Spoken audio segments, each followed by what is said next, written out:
And for those unfamiliar, Alexander has quite the resume. He graduated with honors from the Moscow Geological Prospecting Institute and took postgraduate courses at the Institute of Oceanology at the Russian Academy of Sciences. For 15 years, he took part in geological expeditions across the planet and together with like-minded researchers and scientists created the Society for Learning about Earth's Mysteries and Enigmas. Since 2003, he's been the editor-in-chief of several scientific magazines. He's also written several books on his own. And for over 2 decades, he's been collecting and analyzing scientific data on several different aspects of the unknown, combing through archaeological discoveries, examining the megalithic structures and underground ruins of the world, and cross-referencing the hard evidence with mythology and legends to get a clearer picture of the past. You can find much of his work at his fascinating website, earthbeforeflood.com. I'm very lucky to be speaking with him through Silvier today. Alexander, welcome to the show. Hello, everybody, and thank you for the opportunity. Oh, for sure, man. It really is an honor and a pleasure to do this, and I think there are great researchers all over the globe, and when we can get past the language barrier, we can learn about ideas and perspectives that might not be on the radar of as many English-speaking guests that I could have.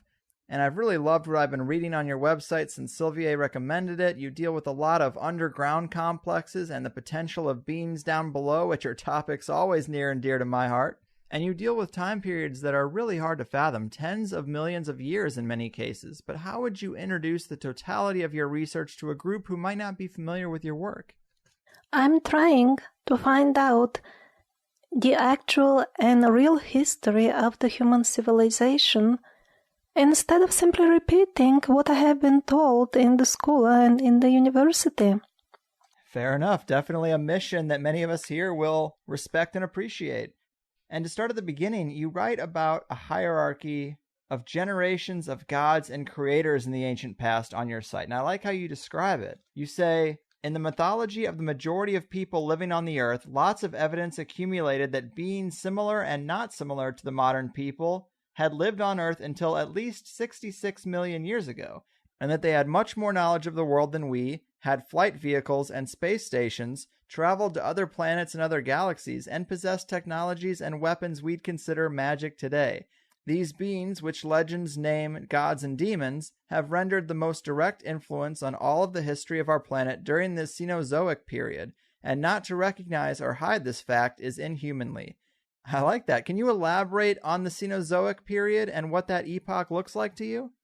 My geological studies, by chance, so to say, developed in such a way that the Cenozoic period geological sites are the ones I mostly focused on. This happened to be so since the early years when I was studying in the university, and later on when I started my academic career in the University of Moscow and other institutions. It always happened so that I explored sites of the Cenozoic period, primarily ones of the later Cenozoic. For some 20 years, I did most of my work at this type of sites all over Kamchatka, Chukotka, Asia Minor, and various other regions.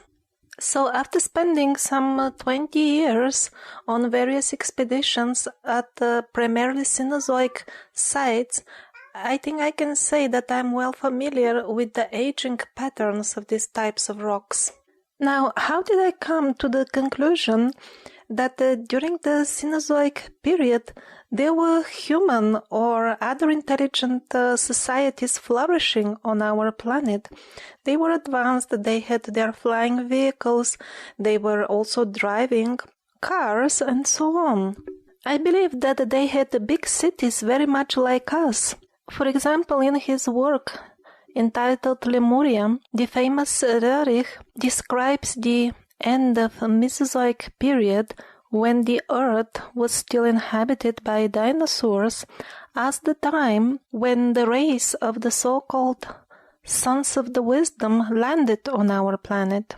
More or less the same time frame is mentioned in the myths of other cultures, for example in the Slavic context, that is Chernobog, and in the Vedic context, Rig Veda, Mahabharata, and so on, that's Vritra. And all of them landed on Earth when big reptilians were still walking the land. After landing on Earth, we hear from the Vedic literature that the Adityas, those who landed, that's how they are called in the Vedas, they entered a fierce battle with the local reptilian residents, and the absolutely same story we hear from the Slavic sources.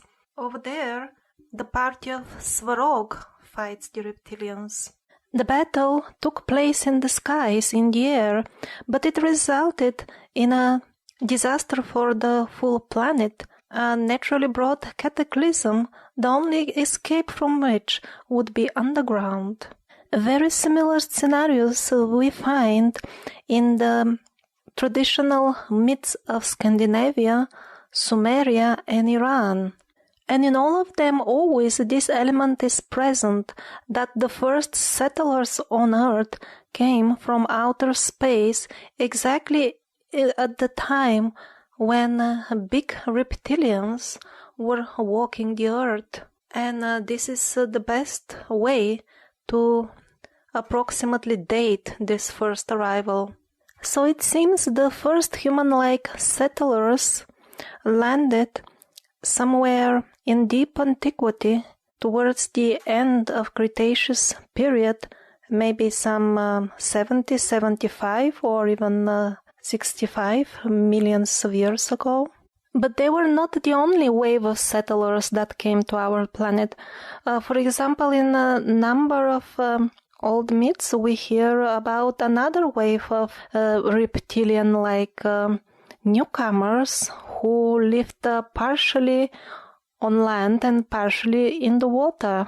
Some out of the numerous examples in this group would be the Sumerian god Enki and the Native American goddess of Chalchutlikue.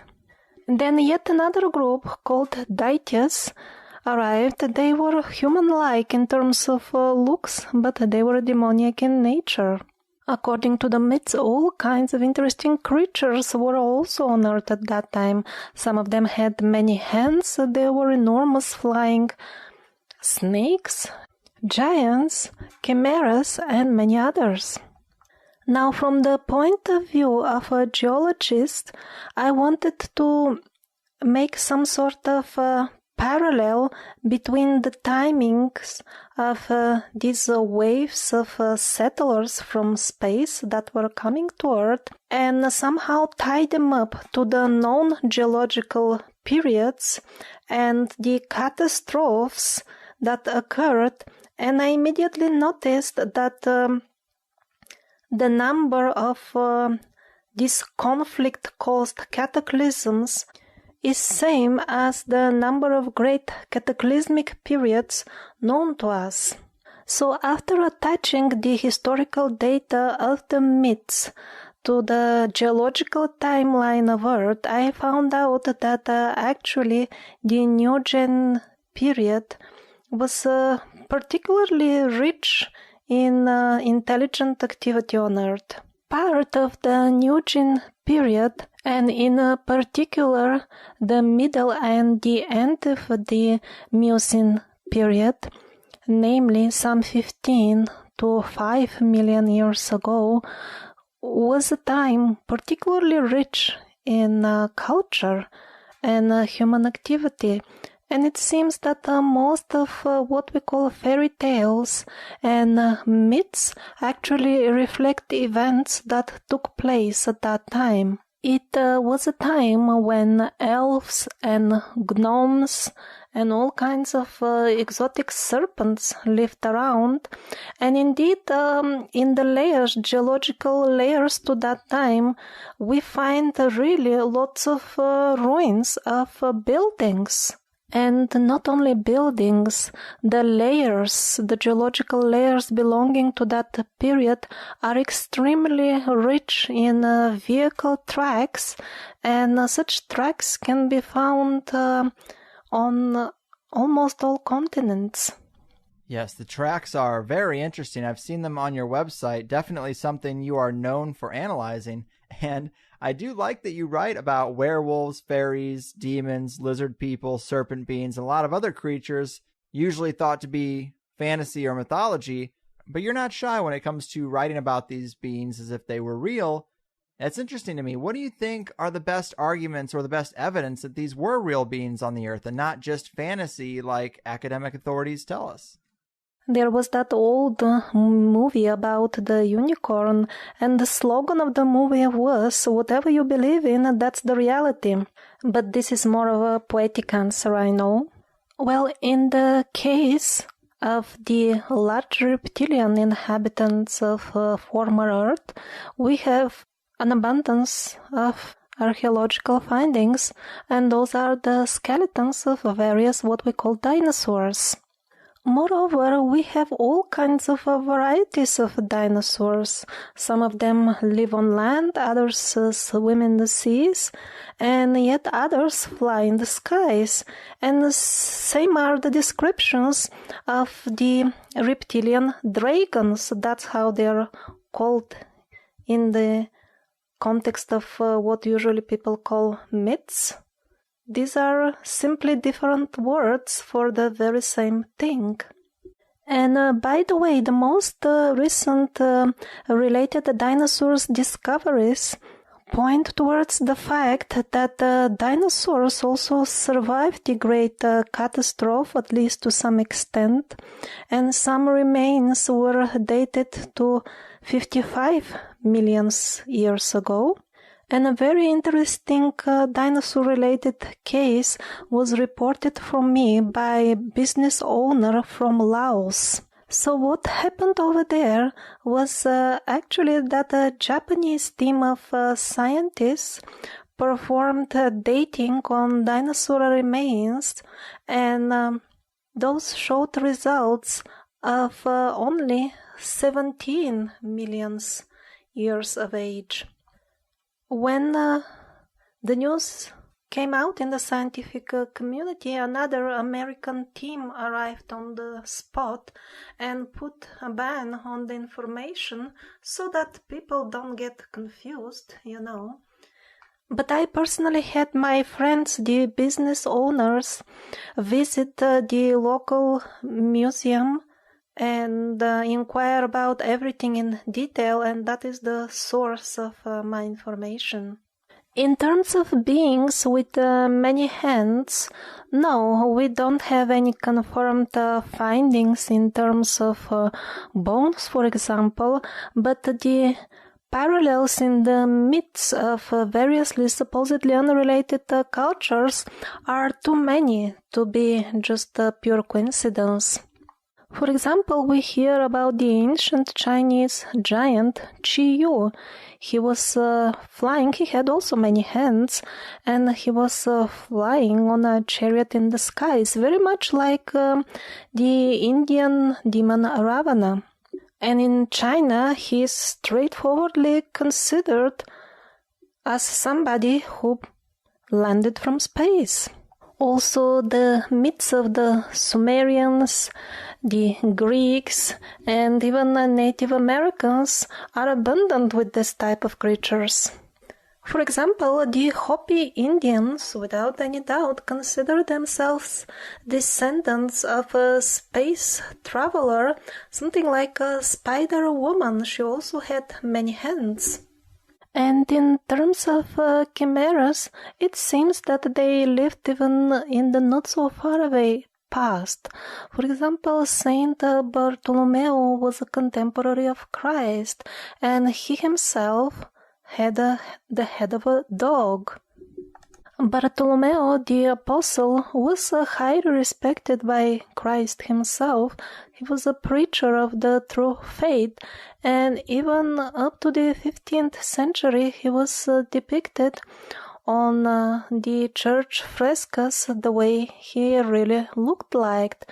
And only after that point this started to be considered inappropriate, and subsequently he was depicted with human head. In terms of tribes consisting of people with dog heads, we also see such historic records in the travels of the Alexander the Great, his conquests. They were particularly mentioned as fierce warriors that are very difficult to defeat. Also, there is abundance of accounts of kind of human-like but amphibian creatures. It seems they were very common, and they were as often mentioned as those so-called white gods. They are literally everywhere in China, in Japan. Even the brother of the sun goddess Amaterasu was one of them. The legend of the Mayan tribes are also full of such type of accounts of amphibian creatures. Amongst them would be the Fomorians of Ireland, of course. And in Egypt, it's interesting that amphibian creatures were ruling Lower Egypt parallel at the time when the race of the white gods was ruling Upper Egypt.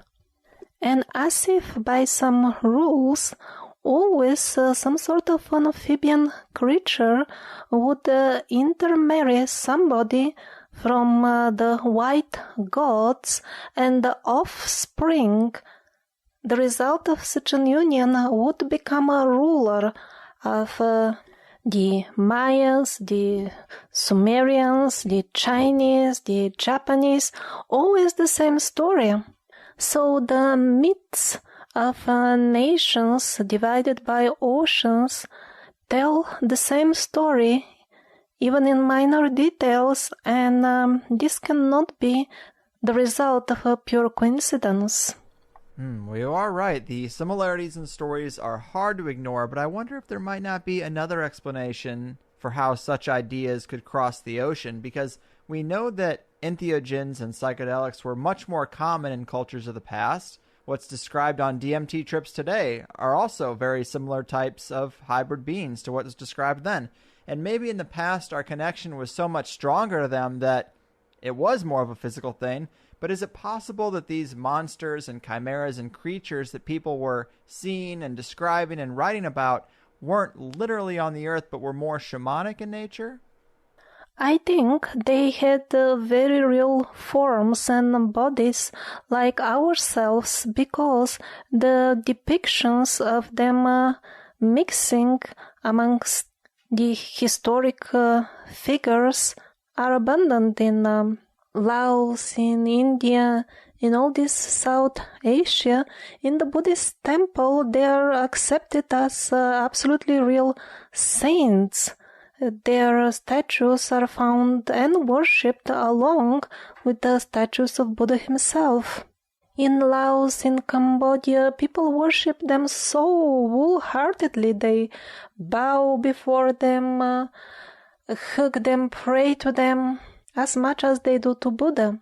At a certain location in Mekong, once per year on a certain day of the lunar calendar, the Nagas, the serpentine creatures, that's how they call them, they still live under earth. So on this particular day, they send to the surfers balls of fire, and this is an event of the magnitude of the miracle of the holy fire in Orthodox Christianity.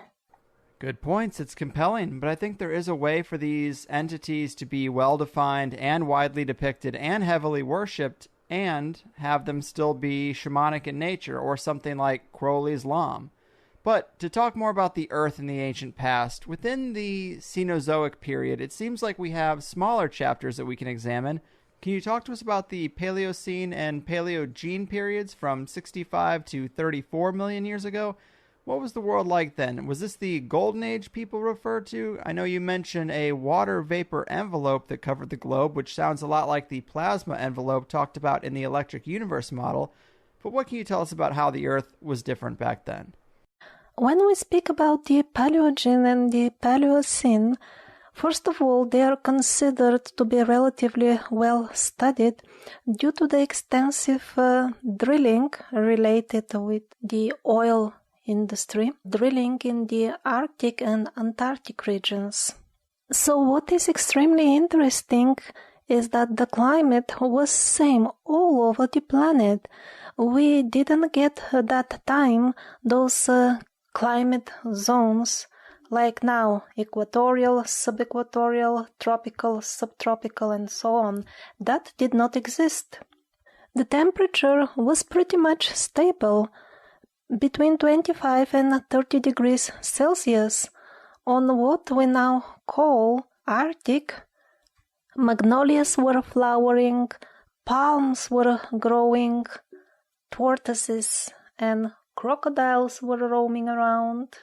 This is not some sort of hypothesis, it is pretty much a proven fact, because we are drilling so much all over the place, and the remains of such plants and animals are coming up in great abundance. And I personally don't find any other reasonable explanation besides the one that the full Earth was covered by a vapor envelope, so to say. Some American researchers even go further exploring this hypothesis. They not only talk about this vapor envelope, but also they suggest that there were rings around the Earth as well. So native people from all around the world talk about a bygone golden age when the climate on the full planet was very mild and pleasant. All the food was growing by itself just because nature was so rich and abundant. So such descriptions very correctly depict the time when the Earth possibly had this vapor envelope around, which was creating such favorable conditions. And this is the only known period in the history of the world where such a golden age could have existed on a global scale. Because according to the myths, this was a worldwide golden age, and if there were some other minor golden ages, they would have been more of a local periods and not on a global scale. And since the sons of wisdom, as Roerich called them, or the Adityas according to Mahabharata, landed on Earth during the Mesozoic period, it fits this picture very well. Yes, then they could have lived in this world of natural abundance and pleasant global climate. And the situation with the continents is quite interesting at that time. There was no Arctic seas at that time. It was all one continent, stretching all the way from current America to nowadays Gobi and Tibet. There wasn't even Tibet at that time. It was all submerged. Actually, various seas started forming in the Arctic region only 55 million years ago. It happened gradually, and only then this continent that was known as Laurasia before that started cracking, the seas started appearing, and gradually it started all looking what we see on the famous map of Mercator. And this is the exact same story that we hear from Mahabharata, from the Sumerian own history, from the myths of Iran. There were these white gods, and they lived in the north. They say explicitly it was in the north. The nature was giving everything in abundance. The life was like, for our standards, something like an eternal holiday. They lived in peace and harmony and coexisted with various huge reptilians / dragons or dinosaurs.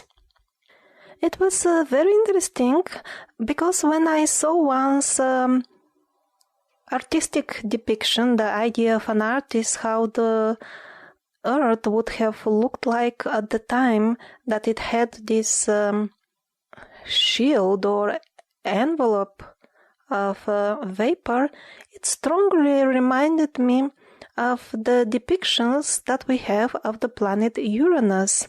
Then I started researching about the Uranus. Moreover, it's got those rings, and the Earth might have had such as well, according to the hypothesis I mentioned earlier. It turned out that Uranus has got a hard core, as hard as our Earth, and then on the outside it's got this envelope. So all we know about Uranus is not direct, of course. These are still models of what we think it is, but they say inside it is pretty small, and it rotates independently of this outer covering. We don't really know what is this covering made of, but it is entirely possible that it is made of air, and it does create this greenhouse effect the envelopes have on the planet below. According to results delivered by American space expeditions, they report that on the edge of this shield around Uranus, temperature of some 20 degrees Celsius supposedly were reported. So it is entirely possible that although the planet is relatively far from the sun, the conditions below this shield are very pleasant actually to live, even according to our standards. Also, there is a good number of myths suggesting that at the time when the Earth was embraced by this vapor shield, it was also located somewhat further from the sun than it is currently. Interesting. So I'm trying to go about this fairly chronologically, and this brings us up to the Neogen period, which is considered to be 23 million years ago down to 2.5 million, which is apparently 10 million years after the Golden Age period. I mean, so much can happen in these kind of time spans, but this Neogene period is the place where you date a lot of the underground tunnels and complexes to, and I think they are amazing. But what happened leading up to this period that caused all this underground construction we see? Well, I must say that the beginning of the Neogene period definitely stands out as very interesting. That would be some 23 to 17 millions of years ago. So, for some reason, the surface of our planet at that time became as hot as Venus. Even the gods could not live on it. And some of them returned even to heaven. And then as we try to recreate the situation from various myths from all around the world, we have the Earth with dark and light half. It's really not clear. Did it stop rotating, or somehow the axis was horizontal? How could such effect be achieved? It's not really clear. In other words, half of the planet was permanently in light and half of it permanently dark. But the most drastic changes in history start afterwards, when this vapor disappears, and then people can see a blue sky, they can see the sun, they can see the moon and the stars, but also the full race seems to be somewhat downgraded. They start, or let's say we start living much shorter, and for example we start delivering our babies in usually horrible pain, while before that it was quite easy.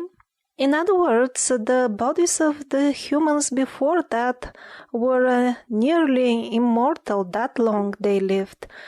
But after these drastic changes, we become the mere mortals we are nowadays. And then, judging from, again, lots of myths all around the world, somehow the full saga started developing much faster, and people started organizing wars, fighting each other. And all these wars are quite well described in the myths. And I must say that I do see some geological confirmation for them, because in the layers, geological layers, when they must have occurred, we always see some sort of cataclysms. That's how they look from a geological perspective. Right, so we're dealing with such ancient time periods, it's hard to get into details, but it seems like we weren't alone. We had this period of a golden age with a protective and accommodating atmosphere, and then something radical happened to completely change the environment, but intelligent beings and humanoids and humans, I guess, still survived, and because of the harsh new conditions, they built these vast systems underground, and I'm just fascinated with these underground structures and the idea of pathways to hidden lands inside the earth. Do you think any of these tunnel systems and underground complexes you've studied lead to these places they call Shangri-La or Agartha? Yes. In the midst of nations on all continents, we hear about wars so terrific that after that, people had to hide underground to remain alive. And indeed, we see a massive amount of entire network of underground cities stretching on almost all continents in the region of South Europe, just full of them. Then going all across Asia, China, Japan, everywhere.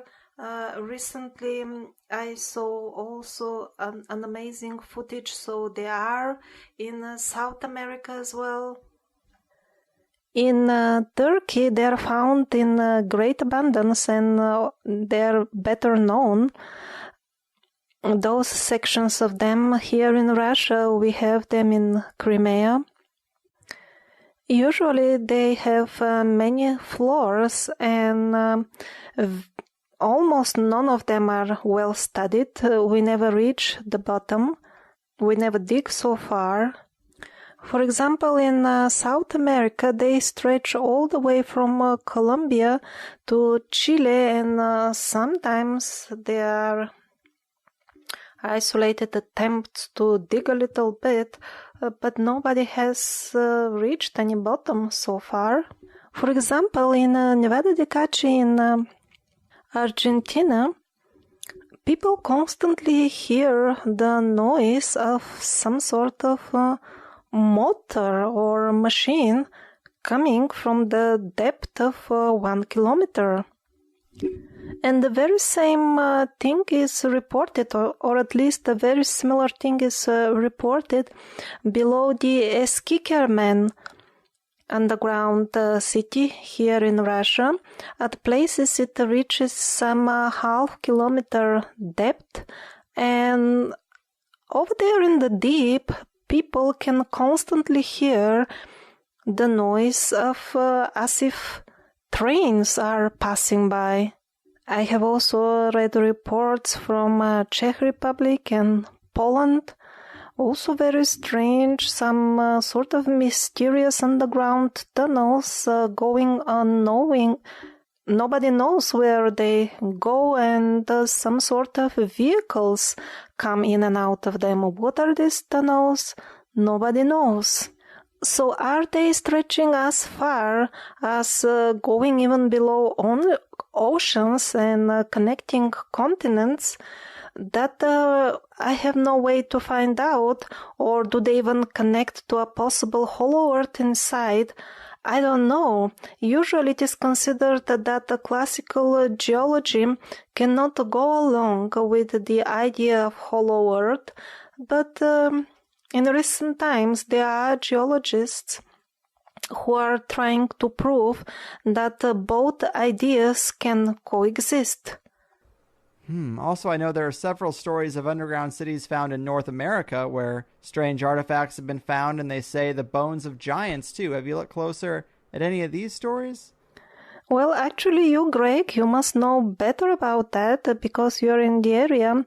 All I can point out as a source of information was that, was it an Iranian official who reported that there has been, let's say, official information, if I can put it in such words, about some tunnels where beings of Nordic looks regularly come out in the open.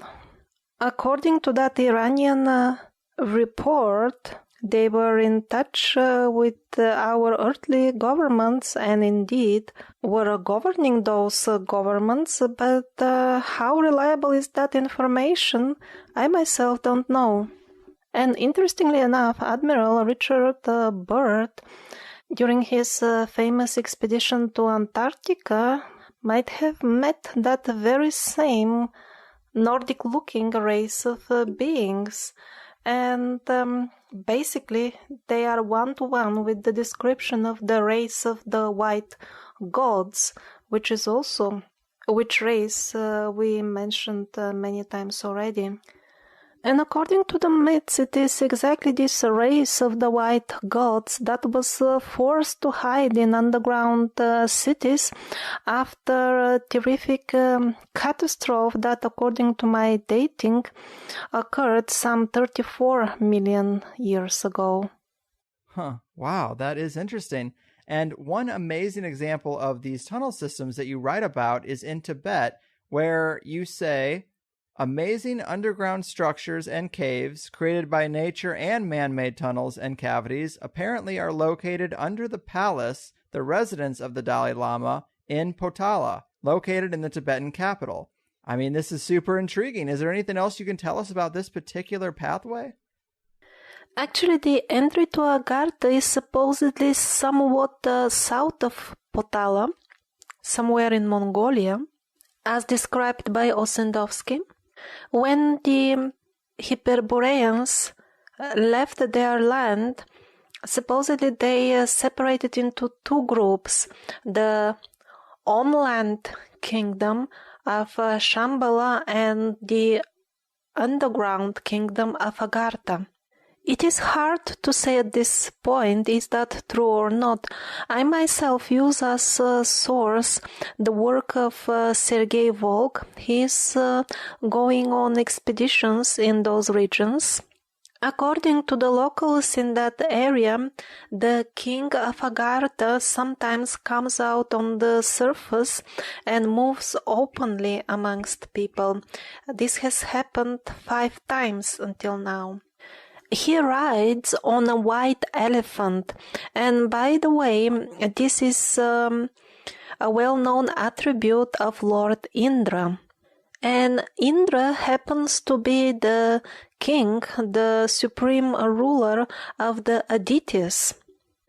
In the Hindu context, Adityas are the good gods.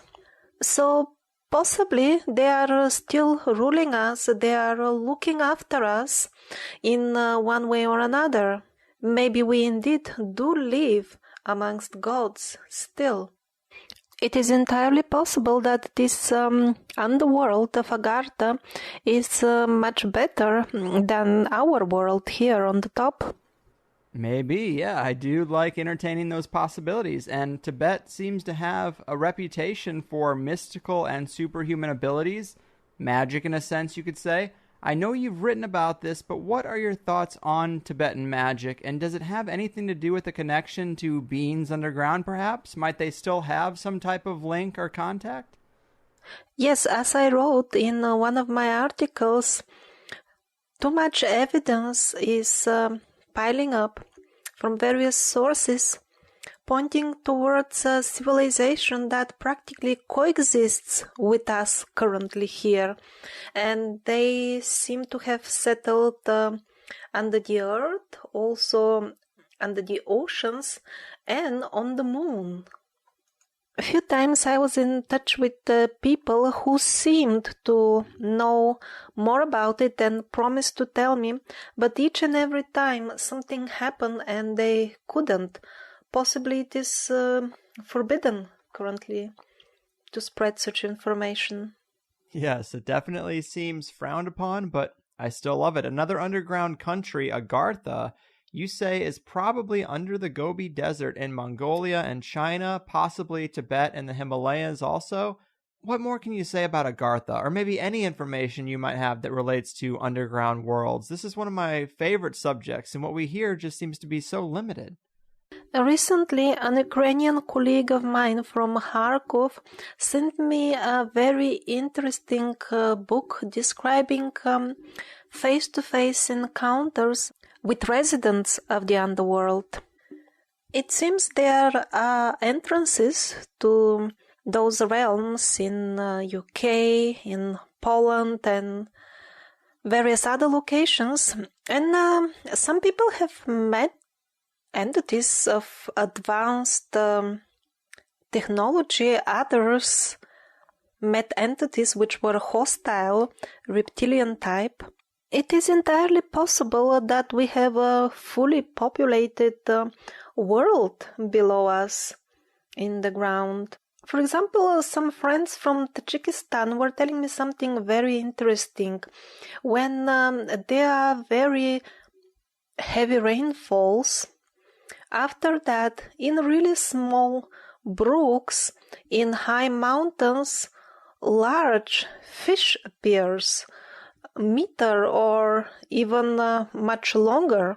So this is a pretty large fish. It doesn't thrive in such small brooks. Where does it come from? In the high mountains. It is not a low place that it could have reached there easily.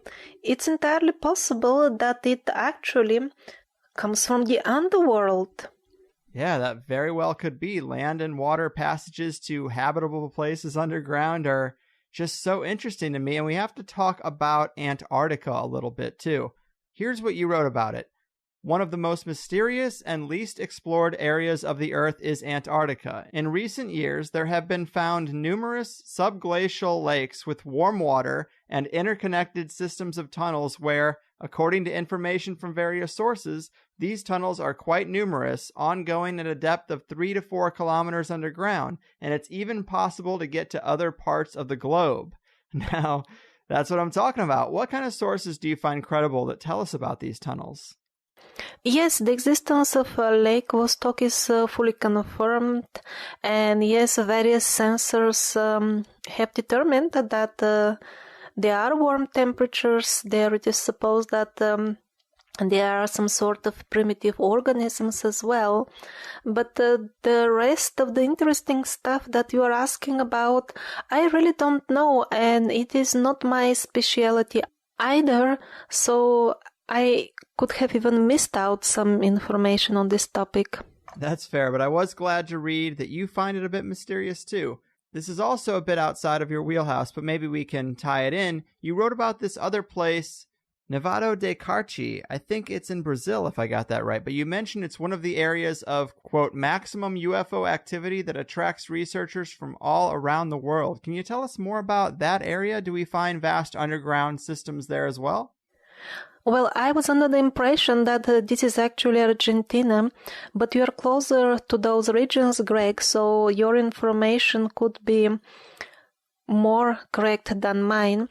But anyhow, this is a region with a high concentration of UFO sightings. And as we mentioned, people hear some sort of machinery working below the Earth's surface. And the same thing we have in Skikermen.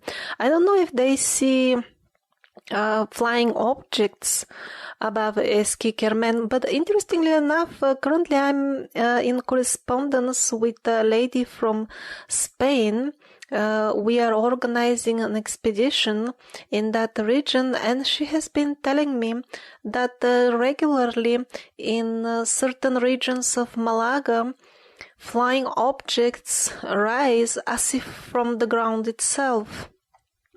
And when we're talking about sustained underground civilizations, people might be inclined to wonder about the viability of that. How could beans survive and thrive underground? How can they grow crops? How can they get around without sunlight? These kind of things.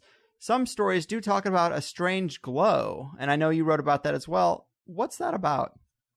As far as the glow is concerned, most definitely yes. I have heard about it from Professor Dr. Yuri Zubritsky, who is honorable member also of the Peruvian Academy of Sciences. So he has seen himself a number of entries to the underground tunnels in South America, and in a number of instances he most definitely reported seeing the glow. Some local people say it is seen in the areas where treasure is buried. That glow has got somewhat of a bluish hue, and it is reported also in the underground tunnels below Tibet and other places. Apparently there is some source of light that we are unaware of. It could be also some sort of technology functioning on a principle totally unknown to us.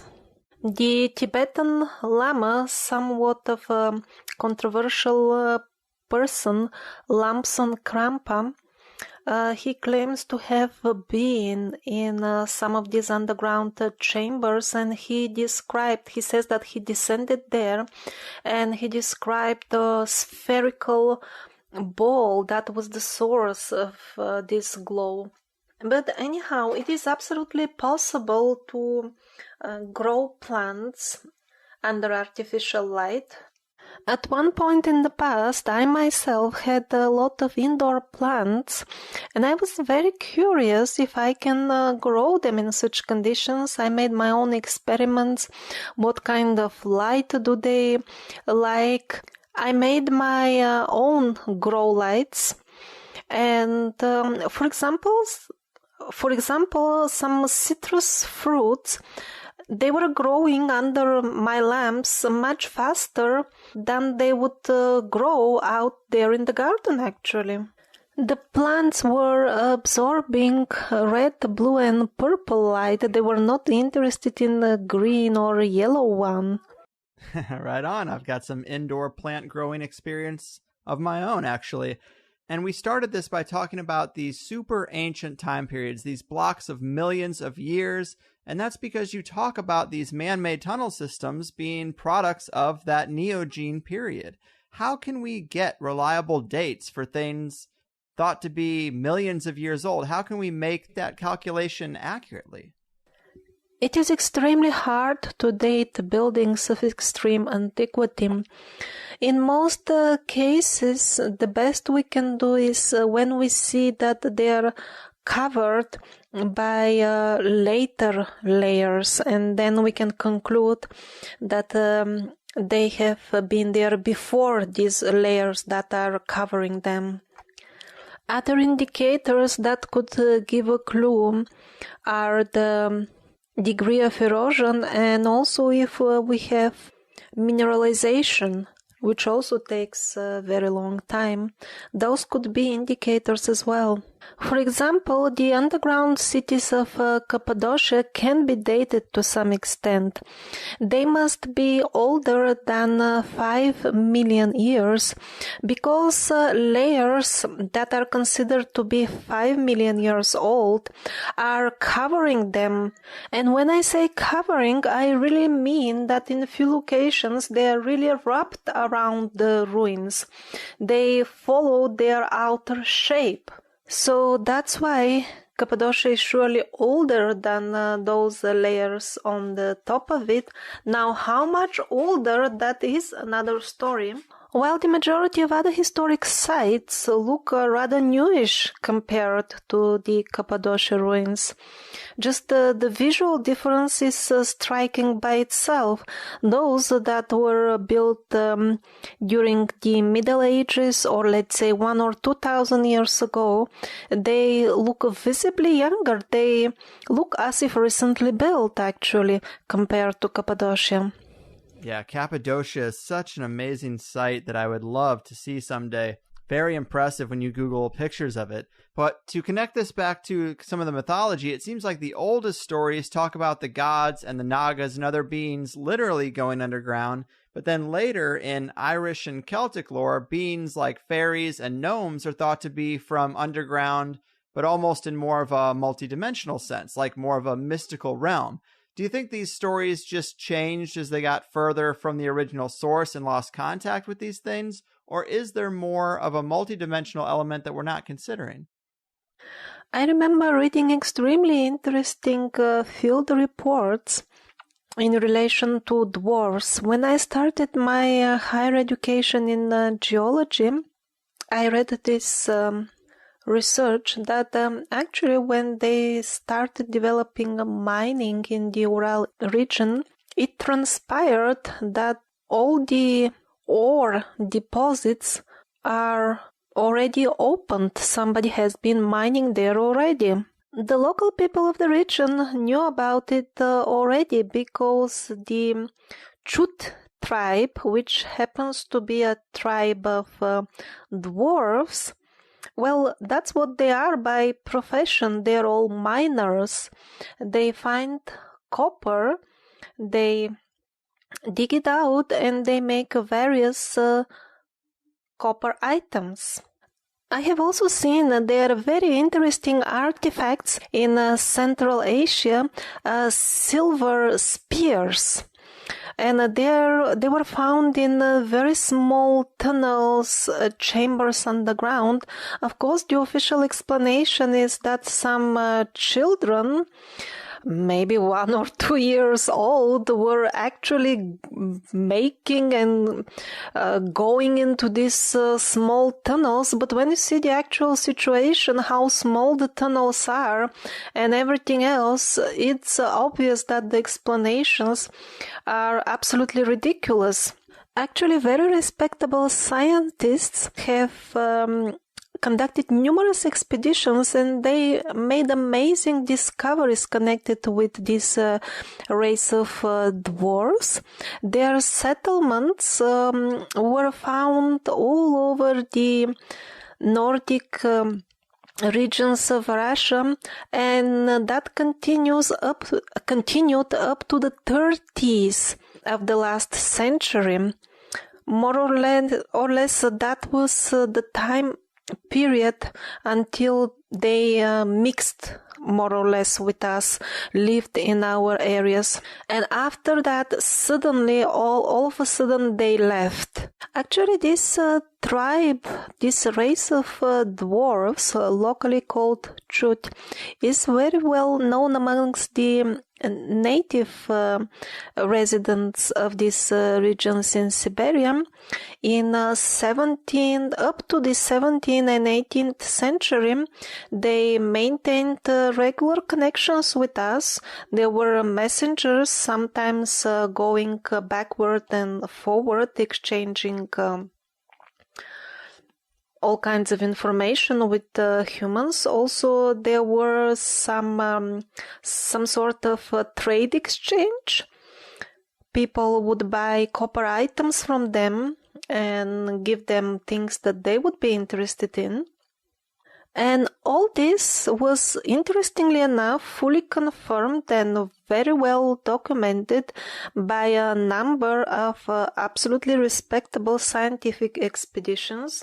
The reports are still there, but they are not included in the official curriculum of the modern education on geology, simply because it doesn't fit with the official paradigm.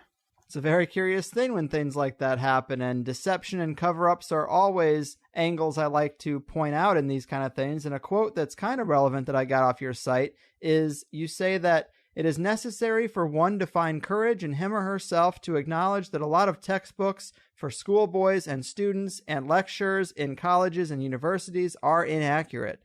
I definitely agree with you there, man. Do you think some of this happens out of ignorance and just not being able to keep up with recent discoveries, or are we purposely misled about our past? Yes, most definitely this is done on purpose.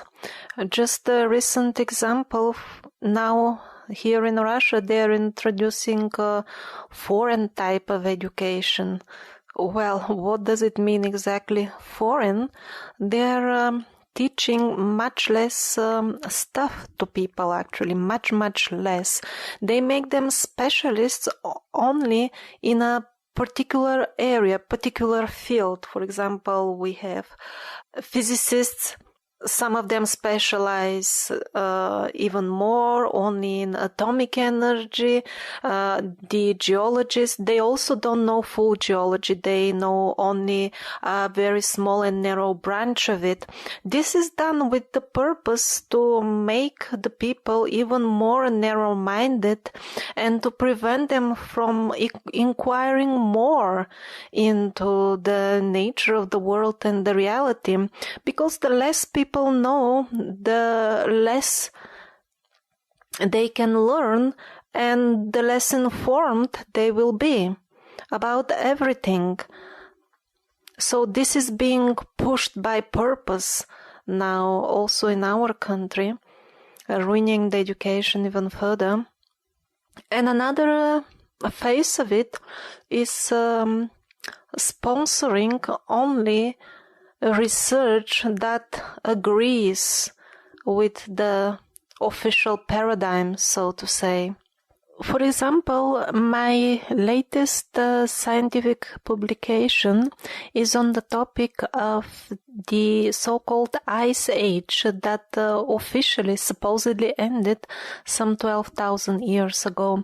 So when I was opening the maps that were the product of research of very respectable scientific institutions, some over 100 respected scientists have signed below each of these maps, it turns out that they're all useless because the results, the published results, follow dogmas instead of summarizing the data obtained by the actual tests and expeditions and the result of digging.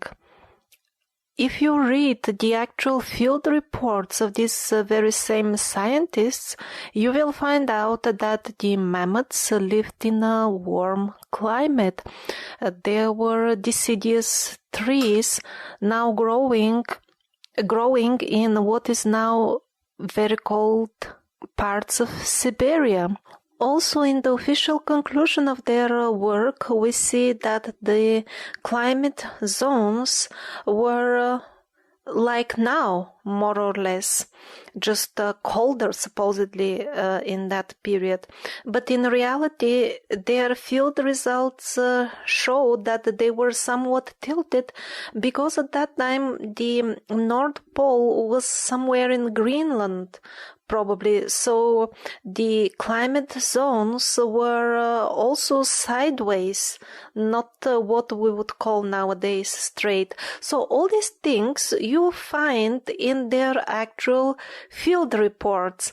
But as far as the conclusions of the excellent work they have done actually, they had to publish something completely different, something that does not correspond to their actual research.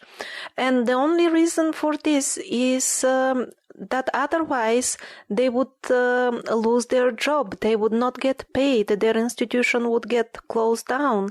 This is the reality. In this way, people are being tricked into believing in all kinds of dogmas, like, for example, that we came from the monkeys and other stuff like this, they believe it because of the authority of the scientists that have signed below that and are still signing. But what people are not aware of is that these scientists are not signing because of their actual research, but because of these financial considerations that I mentioned earlier. Well, guys, that just about does it for us. I could not be more grateful to both of you. It really is fascinating stuff, and I'm so happy we were able to actually make it happen. Thank you very much again to all of you, and we wish you a nice day. All right, you too. Thanks again, guys. Goodbye. Goodbye. Goodbye.